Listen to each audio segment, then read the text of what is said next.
Hello everyone, welcome to CRP academy. CRP একাডেমিতে আমি পবন সাহা, তোমাদের ম্যাথ ও রিজনিং এর মেন্টর। আরো একবার আমাদের রাত 8টায় ইউটিউব ক্লাসে সকলকে স্বাগত জানাই। তো এই মুহূর্তে তোমরা যারা যারা লাইভ রয়েছে তারা অবশ্যই আমাদের এই ক্লাসগুলোকে ঠিকভাবে ফলো আপ করো। বিভিন্ন যে কোয়েশ্চেন্স গুলো নিয়ে আসছি সেই কোয়েশ্চেন্স গুলোকে ভালো করে দেখো এবং তারপরে নিজেকে যাচাই করো যে তোমরা অ্যাকচুয়ালি কততে কত পাচ্ছ। নিজের অবস্থানটা বুঝে নেওয়াটাই আমাদের এই ক্লাসের উদ্দেশ্য। ভালো করে দেখবে, ক্লাসে যে টাইপের কোয়েশ্চেন্স গুলো দেবো সেই কোয়েশ্চেন্স গুলোই কম বেশি পরীক্ষাতে আসবে বা ওই টাইপের কোয়েশ্চেন্স গুলো আসবে। তোমরা অবশ্যই মন দিয়ে যদি ফলো আপ করতে পারো এবং রেগুলারিটি মেনটেন করতে পারো, ডেফিনেটলি তোমরা সাকসেস পাবে। তো যাই হোক, শুরু করছি আজকের আমাদের এই ক্লাসে জয়েন করার আগে আমরা জাস্ট একটু ছোট ইনফরমেশন দেওয়ার, যেটা হচ্ছে আমাদের আগামী দিনে বিভিন্ন রকমের পুলিশ রিলেটেড পরীক্ষার জন্য তোমরা ডাব্লিউবিপি এবং কলকাতা পুলিশের 100 দিনের একটা চ্যালেঞ্জ কোর্স কমপ্লিট করতে পারো আমাদের সিআরপি একাডেমির পেইড ব্যাচ কোর্সে, যেখানে তোমরা বিষয় এবং অধ্যায় ভিত্তিক থিওরি ক্লাস এবং সাথে এমসিকিউ ক্লাস দুটোই কিন্তু একসঙ্গে কন্টিনিউ করতে পারবে। ক্লাসটি শুরু হচ্ছে 8ই মে থেকে এবং সেখানে তোমরা অবশ্যই বেসিক থেকে অ্যাডভান্স লেভেলে পড়াশোনা করতে পারবে। প্রত্যেকটা জিনিস, প্রত্যেকটা অধ্যায় তোমরা কিন্তু ডিটেইলড ভাবে জিনিসপত্র দেখতে পাবে, জানতে পারবে, বুঝতে পারবে। এবং তার জন্য তোমাদের যেটা করতে হবে, আমাদের স্ক্রিনে দাও যে নাম্বারটা দেখতে পাচ্ছ 9647553612, এই নাম্বারে কন্ট্যাক্ট করে নিও। সমস্ত রকমের ডিটেলস গুলো তোমরা খুব সুন্দরভাবে জেনে নিতে পারবে। তাহলে চলো শুরু করা যাক আজকে কলকাতা পুলিশ এবং ওয়েস্ট বেঙ্গল পুলিশের math set practice set number 39 বা 39তম প্র্যাকটিস সেট। শুরু করা যাক। দেখো, ফার্স্ট কোয়েশ্চেনে দেখে নাও। আমাদের একটা কোয়েশ্চেন রয়েছে, বলছে এটি সমদ্বিবাহু ত্রিভুজের দুটি বাহু যথাক্রমে 15 ও 22। ত্রিভুজটি সম্ভাব্য পরিসীমা কত হবে? ত্রিভুজটির সম্ভাব্য পরিসীমা কত হবে? দেখো, এই টাইপের কোয়েশ্চেন অবশ্যই একটু বুদ্ধি অ্যাপ্লাই করতে হবে। একেবারে অ্যাকুরেটলি তোমরা এখানে অ্যান্সার গুলো করতে গেলে তো অনেকটাই সময় লাগবে। বেটার অপশন হচ্ছে তুমি এখানে দেখো যে দুটি বাহু রয়েছে, একটা 15 একটা 22 এবং সমদ্বিবাহু ত্রিভুজ। আই রিপিট, সমদ্বিবাহু ত্রিভুজ। তাহলে ধরো যদি সমদ্বিবাহু ত্রিভুজ হয় তাহলে একটা হচ্ছে 15 হতে পারে এবং আরেকটা 22 হবে। বা আর একটা কন্ডিশন আসতে পারে, যেটা হচ্ছে যে ধরো দুটো 22 হলো আর একটা 15 হলো, এরকমও হতে পারে। এবার বলেছে সম্ভাব্য কেন? যেহেতু এখানে অর কন্ডিশনটা চলে আসলো, মানে দুটো হতে পারে, তাই না? তাহলে পরিসীমা কত আসবে? তাহলে প্রথম কেসে দেখো, তোমার 15 প্লাস 15 প্লাস 22 কত হচ্ছে? 30 আর 22 হচ্ছে 52। সিমিলারলি এখানে আমরা দেখবো 22 কত হবে? 44। 44 আর 15 হয়ে গেল 59। তাহলে আমরা দেখতে পাচ্ছি একটা 52 হতে পারে আর একটা 59 হতে পারে। তাহলে দুটোই সম্ভাবনা রয়েছে। তাহলে অ্যান্সার করে আসতে পারো option A, 52 or 59 is the right answer. 52 or 59 is the right answer. দেখো, এই কোশ্চেনে কিন্তু কোনো ফর্মুলাই নেই, বেসিক মেথড অ্যাপ্লাই করা হলো এবং খেয়াল রাখতে হবে পরিসীমা বলেছে, তাহলে তিনটে বাহুকে যোগ করে দিলে আমাদের অ্যান্সার বেরিয়ে আসবে। চলে আসো নেক্সট কোশ্চেনে। আমরা দেখতে পাচ্ছি একটি অর্ধবৃত্তাকার জানলার ব্যাস হচ্ছে কত? 63। আর রিপিট, ব্যাস, নট ব্যাসার্ধ। তাহলে পরিসীমা কত হবে? অর্ধবৃত্তাকার জানালা বলেছে। অনেক সময় ওই দেখবে আমাদের বিভিন্ন জানালার ওপরের দিকটা কি হয়, রাউন্ড শেপ হয় না? তো সেই ওপরের পোর্শনটার বলছে অর্ধবৃত্তাকার জানলার ব্যাস। এবার এখানে ব্যাস বলে দিয়েছে 63, তাহলে ব্যাসার্ধ কত হবে? 63/2। আর ইজিক্যাল টু 63/2 হয়ে গেল। তাহলে পরিসীমা চেয়েছে। তা পরিসীমা আমরা কি দেখতে পাই? আমরা নর্মালি যদি একটা বৃত্ত আঁকি তাহলে বৃত্তের পরিসীমা কত হয়? 2πr হয় কিনা বলো? তাহলে এর অর্ধবৃত্তাকার যদি করতে যাই তাহলে কি হবে? অবশ্যই 2πr কে 2 দিয়ে ভাগ করে πr করব এবং তারপরে আমরা ক্যালকুলেশন করবো। তোমরা একটু ক্যালকুলেশন তাতে করে দেখাও।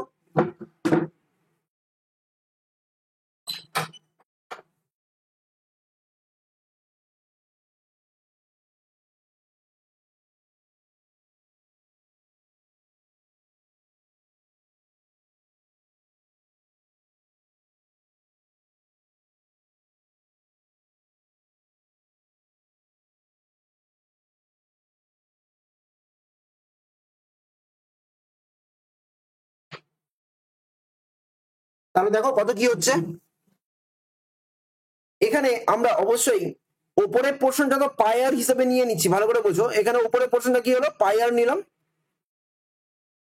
আর এইটা কিন্তু আমরা অবশ্যই 2r নেবো। 2r মানে কি? বেসিক্যালি 63টা।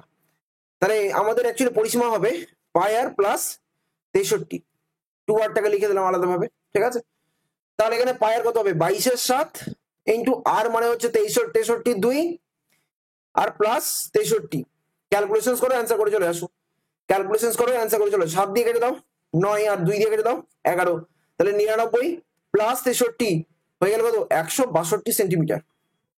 162 সেন্টিমিটার, ঠিক আছে। চলে আসবো নেক্সট কোয়েশ্চেনে। আমরা দেখতে পাচ্ছি আরো একটা খুব সুন্দর কোয়েশ্চেন। আজকে যে কোয়েশ্চেন গুলো আছে যথেষ্ট স্ট্যান্ডার্ড কোয়েশ্চেন, একটু যদি বুদ্ধি দিয়ে অ্যাপ্লাই করে অ্যান্সার গুলো করার চেষ্টা করো, সব কটা কোয়েশ্চেনই কিন্তু করতে পারবে। রয়েছে 12 মিটার দীর্ঘ, 8 মিটার প্রস্থ এবং 9 মিটার উচ্চতা বিশিষ্ট ঘরে সর্ববৃহৎ, রিপিট, সর্ববৃহৎ কত মিটার দৈর্ঘ্যের বাস রাখা যাবে? তাহলে ধরো একটা ঘর রয়েছে, একটা ঘর মানে কি ঘনকের, ঘনক তো বলবো না, আয়ত ঘন বলবো। এবং সেই ঘনতে কি হচ্ছে বলছে 12 মিটার লেন্থ, 8 মিটার প্রস্থ এবং 9 মিটার উচ্চতা বিশিষ্ট এটি ঘরে সর্ববৃহৎ কত মিটার দৈর্ঘ্যের বাঁশ রাখা যাবে? তাহলে যখনই সর্ববৃহতের এইরকম কন্ডিশনটা দেবে, তাহলে মনে রাখবে এক কোণা থেকে আরেক কোণার মধ্যে যে তোমার বাঁশ রাখা যেতে পারে সেটাই হবে সর্ববৃহৎ, এবং সেটা অবশ্যই সেই ঘরের দৈর্ঘ্যের কথা বলা হচ্ছে, সেই ঘরের দৈর্ঘ্যের কথা বলা হচ্ছে। তাহলে দৈর্ঘ্য ইজিক্যাল টু কি হয়, কিসের দৈর্ঘ্য পাই দেবে? এই দৈর্ঘ্যটা হচ্ছে আমাদের কর্ণের দৈর্ঘ্য। এই দৈর্ঘ্যটা কি হচ্ছে কর্ণের দৈর্ঘ্য। তাহলে কর্ণ ইজিক্যাল টু কি রুট ওভার দৈর্ঘ্য স্কোয়ার প্লাস প্রস্থ স্কোয়ার প্লাস উচ্চতা স্কোয়ার। রুট ওভার করো, দৈর্ঘ্য কত বলো 12 স্কোয়ার প্লাস প্রস্থ হচ্ছে 8 স্কোয়ার প্লাস উচ্চতা হচ্ছে 9 স্কোয়ার, কত হবে 144 প্লাস 64 প্লাস 81, কত হবে 4 একে 5 4 9, 8 6 14 8 14 28, মানে 289 এর root over, that is equal to 17 metre. That is equal to 17 metre. Answer করে চলে আসতে পারি option B is the right answer. Option B is the right answer. চলো নেক্সট কোশ্চেনে আসো।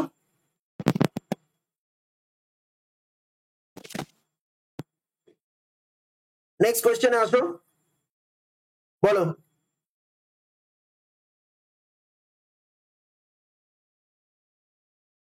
দেখো এই টাইপের কোশ্চেনও কিন্তু আমরা কিন্তু খুব সহজেই করতে পারবো যদি আমাদের কনসেপ্ট ক্লিয়ার থাকে। দেখো এখানে আমরা একটি দ্রব্যের লিখিত মূল্যের উপর, আই রিপিট, লিখিত মূল্যের উপর 24% ছাড় দিয়ে 342 টাকায় বিক্রি করা হলো, তাহলে দ্রব্যটি লিখিত মূল্য কত হবে? সবসময় মনে রাখবে discount is always calculated on mark price. কি বললাম? Discount is always calculated on mark price, ঠিক আছে। তাই যদি হয় এবং সেখানে কি পাওয়া যায়, সেখানে সেলিং প্রাইসটা পাওয়া যাচ্ছে, আশা করি জানো সেটা। তাহলে এখানে আমাদের যে 24% ডিসকাউন্ট দিয়েছে এবং তাদের কি হয়েছে 342 টাকা বিক্রি করা হয়েছে, দ্যাট মিনস সেলিং প্রাইস 342। তাহলে আমি কস্ট তোমার এমআরপি টাকা যদি 100 ধরি, তাহলে 24 টাকা ছাড় দেওয়া হলো, পড়ে থাকলো 76 টাকা। এই 76 সমান সমান হয়ে গেল আমার 342 টাকা। তাহলে লিখিত মূল্য 100 সমান কত হবে? তাহলে লিখিত মূল্য 100 সমান কত হবে? খুব সহজেই অ্যান্সার গুলো করা যাবে, একটু বুদ্ধি করে খালি দেখতে হবে জিনিসপত্র। তাহলে দেখো এখানে আমরা ক্যালকুলেশন যদি করি 76 এদিকে 342, তো দাও এক সেকেন্ড আমাকে একটু দেখে নিতে দাও কত দিয়ে গুণ করা যেতে পারে। ওকে 6 দিয়ে না, 6 দিয়ে যাবে না, তুমি এক কাজ করো, ওকে 19 দিয়ে যাবে না, যাবে না বোধহয়। চলো ঠিক আছে, কোনো অসুবিধা নেই, 4 দিয়েও যাচ্ছে না। তাহলে এক কাজ করো 2 দিয়ে কাটো, 2 দিয়ে হচ্ছে তোমার 38 2 76, 2 দিয়ে হচ্ছে তোমার 17 2 76 1 হলো। আচ্ছা আচ্ছা 2 দিয়ে কাটো 19, 2 দিয়ে কাটো 50, 19 আর 171 রিলেশন হচ্ছে 9 গুণ, তাহলে এখানে 9 গুণ হয়ে গেল, তাহলে অ্যাকচুয়ালি হয়ে গেল 450 টাকা। একটু ক্যালকুলেশনটা একটু অন্য টাইপের ছিল, তো ইজিলি করে নেওয়া যায়, কোনো অসুবিধা হবে না। মার্ক প্রাইস তাহলে কত হলো 450 টাকা, বা অপশন সি 450 টাকা। অপশন সি 450 টাকা। চলে আসো নেক্সট কোয়েশ্চেনে। পি এবং কিউ এর প্রাপ্ত নম্বরের অনুপাত 2:5। পি এর প্রাপ্ত নম্বর যদি 120 হয়, তাহলে কিউ এর প্রাপ্ত নম্বর কত হবে? সহজ কোশ্চেন, দেখতেই পাচ্ছ পি রয়েছে কিউ রয়েছে, 2:5 রয়েছে। এবার একটু ভালো করে দেখো, পি এর প্রাপ্ত নম্বর যদি 120 হয়, তাহলে পি কে 120 রিলেশন করো, তাহলে 60 গুণ আসছে। তাহলে এখানেও 60 গুণ করে দাও, তাহলে কত হবে? 5 6 30, তাহলে হয়ে গেল আমার 300। তাহলে কিউ এর ভ্যালু কত হলো? 300 টাকা। That is option C is the right answer. 300 টাকা বলছে। পি এর কিউ এর প্রাপ্ত নম্বর কত হলো? 300। কিউ এর প্রাপ্ত নম্বর কত হলো? 300। এটাই আমরা অ্যান্সার করে দিলাম। কোনো এক্সটেক্স ধরার দরকারই নেই। আমরা চলে যাবো নেক্সট কোশ্চেনে। দুটি গাড়ির গতিবেগের অনুপাত 5:4, তাহলে তাদের দ্বারা সময়ের অনুপাত কত হবে? আমরা যেটা জানি তাড়াতাড়ি করে অ্যান্সার করার চেষ্টা করো। Speed is inversely related to time. তাহলে তাহলে একটু ভালো করে দেখলেই বুঝতে পারবে যে যদি দুটি গাড়ির অনুপাত যদি আমার 5:4 হয়, 5:4 এটা স্পিড রেশিও, তাহলে টাইম রেশিওটা কত হবে? অবশ্যই 4:5 হবে, উল্টে যাবে জাস্ট। তাহলে আমরা অ্যান্সার করে দেবো 4:5। এবার তোমাদের আমি একটা এক্সট্রা জিনিস বলে দিচ্ছি, সবসময় হয়তো বলা সম্ভব হয় না, দেখে নাও। ধরো আমি এখানে একটা রেশিও দিলাম 5:4:3, এখানে কিন্তু তিনটে জিনিসের রেশিও দিলাম, আমি আবারও বলে দিচ্ছি এটা কিন্তু এক্সট্রা। হ্যাঁ, এবার তাহলে যদি এটা স্পিড রেশিও হয়, তাহলে আমার টাইম রেশিওটা কি হবে? তোমরা হয়তো অনেকেই করবে কি, যেখানে দেখতে পাচ্ছ 4-5, মানে 5-4 কে 4-5 করেছো, তাহলে এখানে তোমরা হয়তো করবে 3:4:5, এবং সেটা অবশ্যই ভুল হবে। সেটা অবশ্যই ভুল হবে। কেন? কারণ কি, প্রসেসটা জানতে হবে। প্রসেস কি, যে এখানে আমার যদি প্রত্যেকটা নিচে 1 থাকে, তাহলে অবশ্যই আমার এটা অ্যাকচুয়ালি কি হবে? অ্যাকচুয়াল টাইম রেশিওটা কি হবে? 1/5:1/4:1/3, উল্টে যাবে। এবার এখানে 5-4-3 এর এলসিএম কত? এখানে 5-4-3 এর এলসিএম কত? 5-4-20। ওকে, তো 20 দিনে 60ই হবে, 30 হচ্ছে না, 60। তাহলে এই 60 দিয়ে বা 60 দিয়ে এগুলোকে গুণ করো।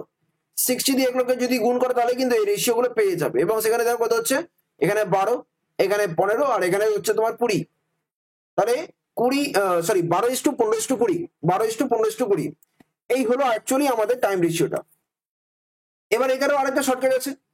দেখো এখানে এই যে এটা তো আমার স্পিড রেশিও, এবার এখানে প্রথমটা রেশিও হিসেবে লিখবো বাকি দুটোর গুণফল, দ্যাট ইজ 4x3, কত হবে? 12। এখানে 4-এর সঙ্গে কি লিখবো? 5-এর সঙ্গে 3-এর গুণফলটা, দ্যাট ইজ 15। আর এখানে 3-এর সঙ্গে বাকি দুটো, দ্যাট ইজ 5x4, কত হবে? 20। দেখো এখানেও কিন্তু 12-15-20 বেরিয়ে গেল, এখানেও কিন্তু 12-15-20 বেরিয়ে গেল। সো প্রসেস ইম্পর্টেন্ট, রেজাল্ট নয়। চলে আসো নেক্সট কোয়েশ্চেনে। এখানে বলেছে 20টি সংখ্যা x1 x2 x3 dot dot দিয়ে x20 এর গড় হচ্ছে কত? y। তবে x1 minus 101, x2 minus 101, x3 minus 101, এরকম করতে করতে x20 মাইনাস 101 এর গড়গুলো কত হবে?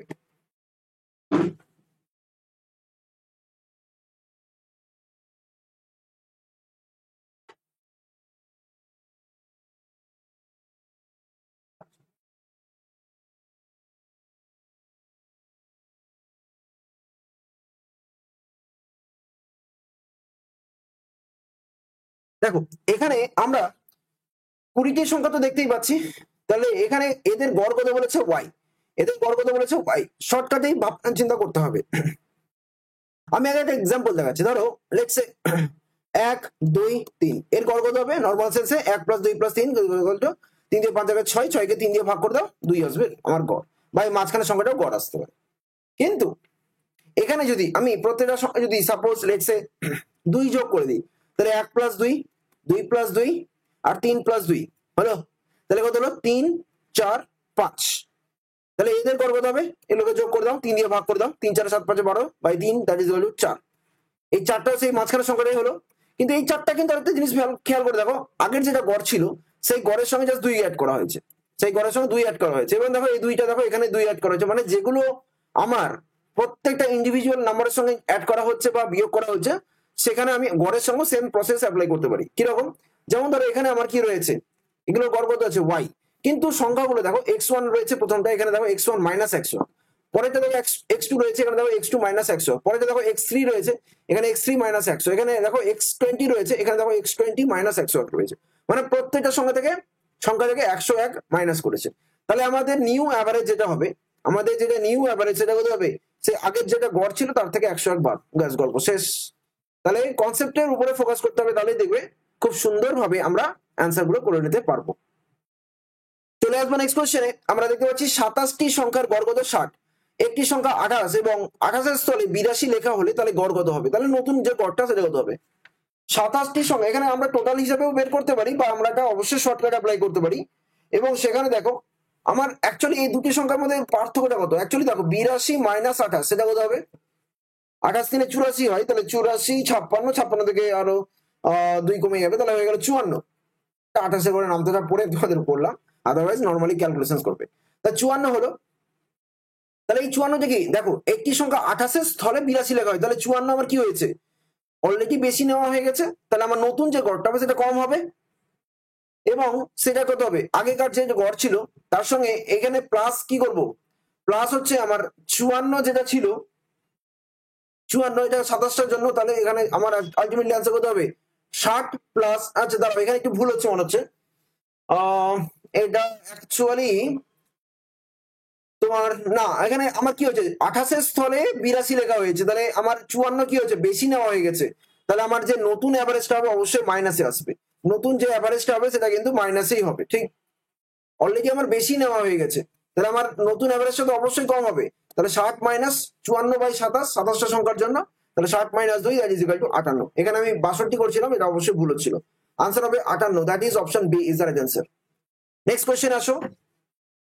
এক দুধ বিক্রেতা 630 টাকায় 70 লিটার দুধ কিনে তাতে 5 লিটার জল মিশ্রিত করে। যদি সে প্রতি লিটার দুধ 9 টাকা দরে বিক্রয় করে তাহলে তার লাভের শতকরা হার কত হবে? তবে তার লাভের শতকরা হার কত হবে?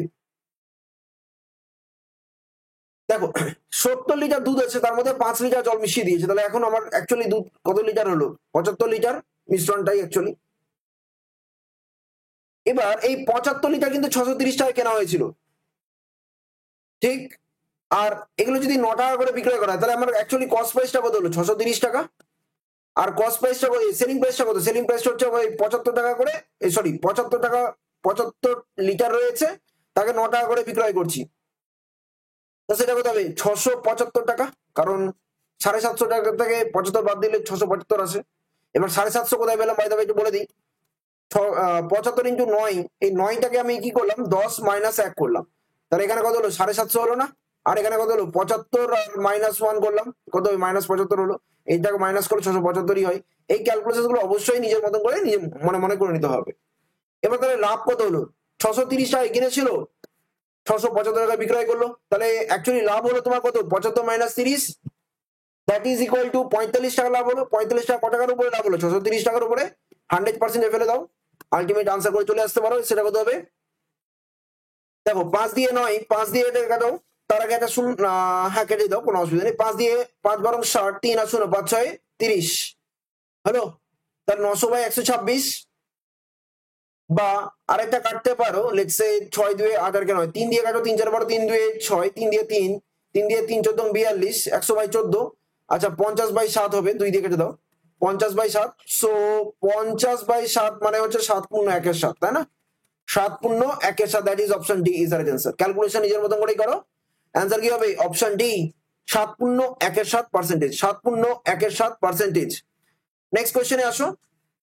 খুব সুন্দর কোয়েশ্চেন গুলো আজকে, সাবধানে করলে দেখবে ইজিলি করে নিতে পারবে, নাহলে কিন্তু সমস্যায় পড়বে।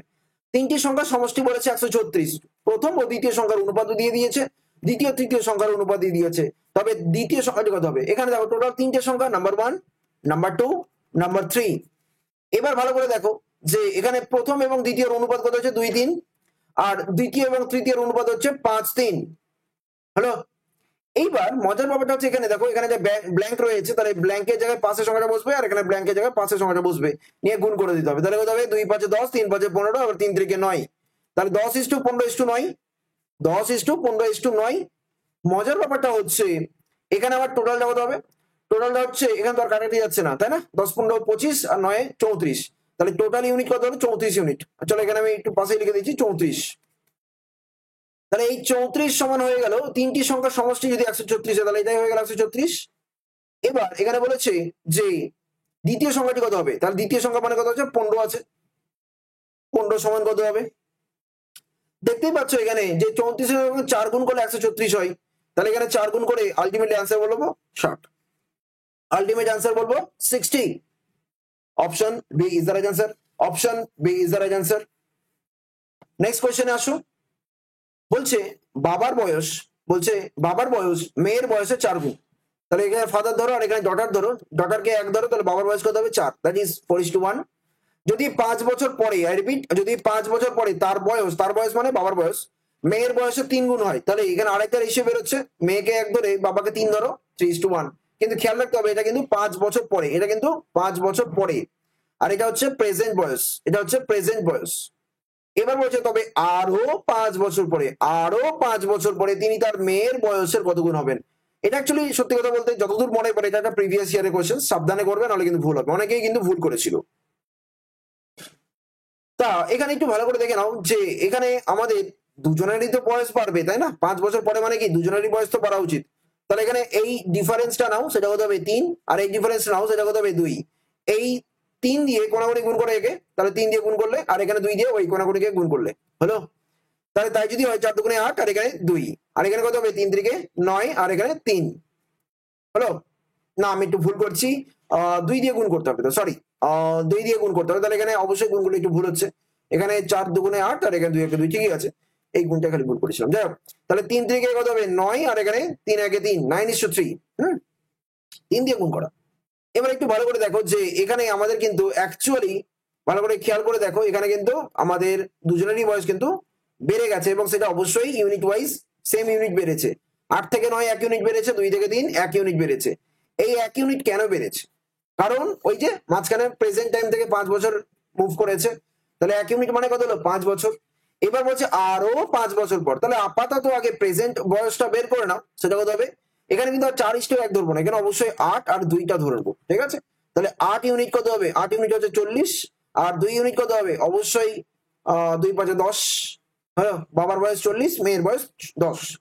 এবার হচ্ছে আরো 5 বছর পর, এটা কিন্তু প্রেজেন্ট টাইম নয়, এটা কিন্তু অ্যাকচুয়ালি তোমার হচ্ছে মানে হ্যাঁ এটা হচ্ছে প্রেজেন্ট টাইমটা, কিন্তু যদি 5 বছর পরে হয় আরো 5 বছর অ্যাড করবো। হ্যালো, এটা তুমি 9 3-এও বের করতে পারতে, অসুবিধা হতো না, একই ব্যাপারে হতো। আর এখানে বলছে আরো 5 বছর, মানে আরো 5 বছর অ্যাড করা, ব্যাস এই হলো গল্প। তাহলে কত হবে 45 10 50, আর এখানে কত হবে 10 10 20। তাহলে এদের দুজনের রেশিওটা কত হবে, তাহলে তাহলে তিনি তার মেয়ের বয়সে কত গুণ হবেন। মেয়ের বয়সে কত গুণ হচ্ছেন, এখানে 50/20 গুণ হচ্ছে, তাহলে কত হবে 0 0 5/2, দ্যাট ইজ 2.5 গুণ হচ্ছে, 2.5 গুণ হচ্ছে আনসার। বোঝা গেল? এখানে আরো বলেছে, আরো আরো মানে কি প্রেজেন্ট টাইম থেকে 5 বছর পরে যাবো এবং তারপরেও আরো 5 বছর মুভ করবো, আলটিমেট আনসার হবে 2.5 গুণ। এখানে কিন্তু অনেকেই আনসার করেছিল 45/15, যেটা বেসিক্যালি 45/15 3:1, এবং সেখান থেকে 3 গুণ করেছিল, এবং অনেকেই কিন্তু এটা ভুল হবে। যারা যারা 3 গুণ করেছে অবশ্যই ভুল হবে, সাবধানে করতে হবে। নেক্সট কোশ্চেনে আসো। বলছে একটি 2 অঙ্ক বিশিষ্ট সংখ্যার অঙ্কদ্বয়ের গুণফল হচ্ছে 8। সংখ্যাটির সঙ্গে 18 যোগ করা হয়, তখন সংখ্যাটির অঙ্কদ্বয়ের স্থান পরিবর্তন হয়, তাহলে সংখ্যাটি কত হবে। তা গুণফল বলেছে 8, দেখো 2 4 8, 8 1 8, 8 1 8, 3 2 6, তাহলে এখানে তো হবেই না, অপশন ডি তো একদমই হবে না। আর যখন সংখ্যাটির সঙ্গে 18 যোগ করে, তাহলে 24 এর সঙ্গে 18 যোগ করো, কত হচ্ছে এখানে দেখতে পাচ্ছ 42, এবং দেখো 24 কে উল্টে দিলে কিন্তু 42 হয়ে যায়, তাহলে আমার কিন্তু এটা মিলে গেল, তাহলে অ্যাকচুয়ালি সংখ্যাটা হয়ে গেল 24। সংখ্যাটি কত হবে 24, আনসার করে চলে আসো option A 24 is the right answer, option A 24 is the right answer. Next কোশ্চেনে আসো। এখানে বলছে মান নির্ণয় করো, এখানে বলেছে মান নির্ণয় করো, কিভাবে করবে। এখানে দেখো 0.002 ইন্টু 0.5 রয়েছে, সো এখানে কিছুই করতে হবে না, নর্মাল প্রসেসে আসো। এখানে 5 আর এখানে 2, কত হবে 10 লেখো, ঠিক আছে। এবার মজার ব্যাপারটা হচ্ছে এখানে দেখো, এখানে একটু ভালো করে দেখো কটা পয়েন্টে পরে, কটা একটা, এখানে পয়েন্টে পরে কটা 3টে, তাহলে 3 আর 1 কত হলো 4টে, তাহলে পয়েন্টে পরে 4টে হবে। তাহলে এখানে দেখো এখানে অ্যাকচুয়ালি পয়েন্ট হয়, তাহলে এখানে যদি আমি সরিয়ে দিই, তাহলে পয়েন্টে পরে 4টে করতে হলে কি করতে হবে, পয়েন্টে পরে 4টে করতে গেলে এখানে আরো আমার লেটস সে দুটো নিতে হবে। তাহলে দেখো 2 2 4টে হয়ে গেল, আমার এখানে পয়েন্ট দিয়ে দাও, তাহলে পয়েন্টে পরে আমার 4টে ডিজিট চলে আসছে, তাহলে 0.0010, এবং এটাকে আমরা লিখতে পারি 0.001, 0.001, কারণ লাস্টের 0টা আমরা কেটে দিতে পারি। অ্যান্সার করে আসবো 0.001, that is option A is the right answer, that is option A is the right answer. পয়েন্টের পরে দেখো এখানে একটা রয়েছে, আর এখানে দেখো 3টে রয়েছে, তাহলে 3 1 4টে হবে, এখানে দেখো পয়েন্টের পরে 4টে সংখ্যাই আছে, এবং সেখানে লাস্টে 0 যদি থাকে তো কিছু করার নেই, সেটাকে আমরা ক্যান্সেল আউট করতেই পারি। বোঝা গেল? চলে আসো নেক্সট কোয়েশ্চেনে। এক্স এর 52%, এক্স এর 52%, ওয়াই এর 30% অনুপাত রয়েছে 12/5 বা 12:5। তাহলে এখানে আমরা পার্সেন্টেজ এক্স এর 52%, তো 52% আর 30% ক্যান্সেল আউট করো। তাহলে এখানে বেসিক্যালি হয়ে গেল 52x/30y ইজ ইকুয়াল টু হয়ে গেল 12/5। একটু ক্যালকুলেশন করে নাও নিজের মতন করে। কিরকম? এখানে দেখতেই পাচ্ছ 5 দিয়ে কেটে দাও 6, আর এখানে 2 দিয়ে কাটো 6, 2 দিয়ে কাটো এখানে 26 হলো, বা 4 দিয়ে কাটলেও হতো, যাই হোক 2 দিয়ে কাটো 3, 4 দিয়ে কাটো 2 দিয়ে কাটো 13। তাহলে অ্যাকচুয়ালি হয়ে গেল আমার x/y ইজ ইকুয়াল টু হয়ে যাবে x/y হয়ে যাবে আমার এই 6টাকে আমি ডান দিকে পাঠিয়ে দেবো, দ্যাট ইজ 3 6 18, আর এদিকে 13টা নেমে আসবে 18/13। এবার নেক্সট পোর্শনে কি বলেছে, যদি x এর মান y এর চেয়ে 50 বেশি হয়। ভালো করে দেখো, এখানে যদি আমি রেশিও ওয়াইজে যাই তাহলে x এর ভ্যালু কত 18 ইউনিট আর y এর ভ্যালু কত 13 ইউনিট। তাহলে এখানে আমি কত ইউনিট বেশি দেখতে পাচ্ছি? 5 ইউনিট বেশি দেখতে পাচ্ছি। এই 5 ইউনিটটা অ্যাকচুয়ালি অঙ্কের হিসাবে 50 বলছে। x এর ভ্যালু y এর চেয়ে 50 বেশি। এখানে দেখো x এর ভ্যালু 18 আর y এর ভ্যালু 13। তাহলে আমি এখানে x এর ভ্যালু 5 ইউনিট ধরে আমি ওখানে 5 ইউনিট সমান 50 বেশি করে নিতেই পারছি। তাহলে অ্যাকচুয়ালি x এর ভ্যালু কত হবে? x হচ্ছে আমার 18 আর y হচ্ছে আমার 13। ডাইরেক্টলি বের করো, এখানে 10 গুণ মানে 180, এখানে 10 গুণ মানে 130 হলো। x এর ভ্যালু বের হলো এটা, আর এটা y এর ভ্যালু বের হলো। এবার চেয়েছে 2x + y, 2x + y কত হবে? 2 × x, x মানে হচ্ছে 180 প্লাস y মানে কত হলো 130। এখানে কত হলো 18 × 36 মানে 360 plus 130, that is equal two 36 আর 13 হয়ে গেল আমার 49, তাই না? 36 আর 13 কত হলো 49। আনসার করে আসো 490। আনসার করে আসো 490। ক্যালকুলেশনের উপরে সবকিছু ডিপেন্ড করছে। অ্যান্সার করবে অপশন বি। অ্যান্সার করবে অপশন বি। কোনো এক্স টেক্স মানে আলাদা কিছু ধরার দরকার নেই, অনেকে কে টে ধরে নাই, বাট কোনো ধরার দরকার নেই, জাস্ট ইউনিট ধরেই অ্যান্সারটা নামিয়ে দেওয়া যায়। ইউনিট ধরেই কিন্তু অ্যান্সার কিন্তু নামিয়ে দেওয়া যাবেই। আমরা চলে আসবো নেক্সট কোয়েশ্চেনে, এবং সেখানে দেখতে পাচ্ছি ঘন্টায় 36 কিলোমিটার বেগে, ঘন্টায় 36 কিলোমিটার বেগে 100 মিটার দীর্ঘ একটি ট্রেন একটি টেলিগ্রাফ পোস্টকে কত সেকেন্ডে অতিক্রম করবে? কনসেপ্টটা বোঝার চেষ্টা করা যায়। ট্রেন রয়েছে এবং সেটা বলছে 100 মিটার দীর্ঘ একটি ট্রেন, তাহলে 100 মিটারের ট্রেন একটা টেলিগ্রাফ পোস্টকে যদি অতিক্রম করতে হয় তাহলে সে তার নিজস্ব দৈর্ঘ্যকে অতিক্রম করবে, তাই নয় কি? এবং খেয়াল করে দেখো, তাহলে এখানে অ্যাকচুয়ালি আমার চেয়েছে কি কত সেকেন্ডে অতিক্রম করবে, মানে টাইম ইজ ইকুয়াল টু কি হবে? Distance by speed. ডিস্টেন্স কত 100 মিটার, স্পিড কত 36, 36 কি আছে কিলোমিটার পার আওয়ারে বেগে আছে মানে ঘন্টায়। তো একে আমি অবশ্যই 5-এর 18 দিয়ে গুণ করে দেবো, এবং আলটিমেটলি কত হবে 18 দিয়ে 36, তাহলে 100 কত হলো 100/10, দ্যাট ইজ ইকুয়াল টু 10 কি 10 সেকেন্ড। খুব সুন্দরভাবে অ্যান্সার করে দিলাম, option C is the right answer. খুব সুন্দরভাবে অ্যান্সার করে দিলাম, option C is the right answer. তো বারবার বলছি, যাদের যাদের আজকে আমি অবশ্যই এখানে ক্লাসটাকে শেষ করবো, তবে সেখানে যাওয়ার আগে আমি আবারও বলে দিচ্ছি, যারা যারা মনে করছো যে না বেসিক থেকে একটু তোমাদের শেখা দরকার আছে, যারা যারা হয়তো নাম্বারটা ক্যারি করতে পারছো না, 15-তে 15 পাচ্ছ না, 15-তে 14-র আশেপাশেও যেতে পারছো না, তো অবশ্যই তোমাদের কিন্তু বেসিক জায়গাটাকে ক্লিয়ার করতে হবে ভালোভাবে, এবং তার জন্য তোমাদের অধ্যায় ভিত্তিক বিষয় ভিত্তিক তোমরা থিওরি ক্লাস এবং এমসিকিউ ক্লাস একসাথে করতে পারবে। যদি চাও আমাদের হোয়াটসঅ্যাপ নাম্বারে এসে জয়েন করতে পারো, মানে যোগাযোগ করতে পারো 9647553612, এবং সেখানে যোগাযোগ করলেই তোমরা সমস্ত রকম জেনে যেতে পারবে যে কোর্সের ম্যাটেরিয়াল কি কি আছে, কিভাবে ক্লাসগুলো হয় না হয়, এবং অবশ্যই অ্যাডমিশন প্রসিডিওর কি আছে। সিআরপি একাডেমির অফিসিয়াল টেলিগ্রাম চ্যানেলে যারা যারা জয়েন করেনি, অফিসিয়াল টেলিগ্রামে অবশ্যই জয়েন করে নেবে, এবং অবশ্যই প্রি পিডিএফ থেকে শুরু করে বিষয়ভিত্তিক মক টেস্ট, সাপ্তাহিক কারেন্ট অ্যাফেয়ার, সাপ্তাহিক ফুল মক টেস্ট, সমস্ত কিছু একসাথে জয়েন করে নিও, মানে ওখানে তোমরা সমস্ত কিছু পার্টিসিপেট করতে পারবে। কমেন্ট সেকশনে তোমরা আমাকে আজকে বলবে 15 থেকে কত বেরো, অবশ্যই নেগেটিভটা কাউন্ট করেই বলবে। আর তোমরা আমাকে বলবে যে ক্লাস সম্বন্ধে কোনো সাজেশন থাকলে, ক্লাসকে যদি সাজেস্ট করার থাকে কিছু অবশ্যই বলবে, এবং অ্যাট দ্য সেম টাইম ক্লাসের ওভারঅল ফিডব্যাক বা ক্লাস তোমাদের কেমন লাগছে না লাগছে সেটা অবশ্যই বলবে, বলতে কোনো অসুবিধা নেই। চেষ্টা করবে তোমাদের যদি কোনো কিছু সাপোজ রিকোয়ারমেন্ট থাকে বা হয়তো কোনো কিছু কোনো পার্টিকুলার চ্যাপ্টার যদি করানোর থাকে তো সেটা অবশ্যই আমাদের বলবে, ঠিক আছে? লাইক এবং শেয়ার আমার করে দিও যদি আমাদের এই ক্লাসগুলোকে পছন্দ হয়, এবং আমাদের এই সিআরপি একাডেমিতে যদি নতুন এসে থাকো তাহলে সাবস্ক্রাইব এবং বেল আইকনটাকে অবশ্যই প্রেস করে নিও।